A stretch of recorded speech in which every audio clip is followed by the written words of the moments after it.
Bari mwese muriko murankurikirana kuri nino cyane nababwiye ati nzoguma ndabazanira bishasha uno munsi nashize ahantu mu gisyo kuri Redeemed Gospel Church aho hariko harabera ama repetition y'igikorane kidasanzwe umutumire nawe sundi reka twibwire ivyizigiro vy'izipro bass guitar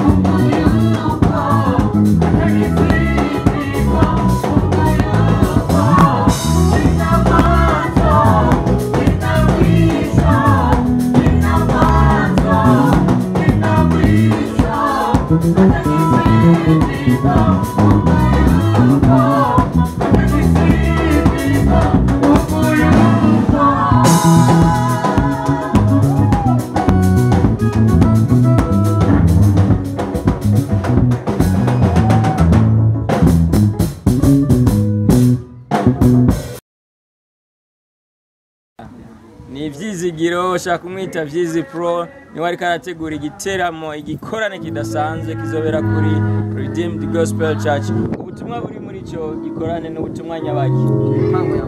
neguro y'Imana niyo titre y'igikorane hatumiwe bande twitegiki hatumiwe bose abantu bose bazafisa akanya bazoshike mu Redeemed Gospel Church kandi turazi yuko abantu benshi bazotahura bazohezagirwa bazumva byinshi kuri uwo munsi bazumva n'indimbo yanje ya mbere yitwa nise mipango ya Mungu ijambo bazo ariko barayumva live kenshi bakunda kuyumva ivuga ariko n'ijambo bazo yumvise live iko ndayiririmba ego kubatahazi woshaka kubagerekanza ni hehe amigikora inegizo tangura isazi ngahe Redeemed Gospel Church iri mu gisyo mu Kanyosha ugeze kubarabara rya mbere kujya mbere mu Kanyosha ucumanuka mu gisyo y'isoko ugashwaza Redeemed Gospel Church kwa Bucumi bose barahazi ya kujya mbere mu Kanyosha kubera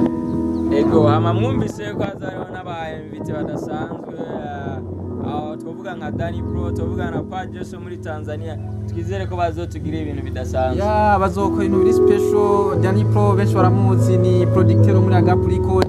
Pajoso baramuzi ni muri dasanzwe ngaha mu Burundi muri Tanzania ya ahubwo nosako abantu boza ari benshi cyane samunani n'inusunyo concert zo bitanga ya murumvise ko ico gikorane kizotangura isa 8:30 azari tariki 23 kwa Mungu save the date kuvuga azari ibintu by'amateka amatwabibutsa neza ko mwariko murakurikirana kino kiganiro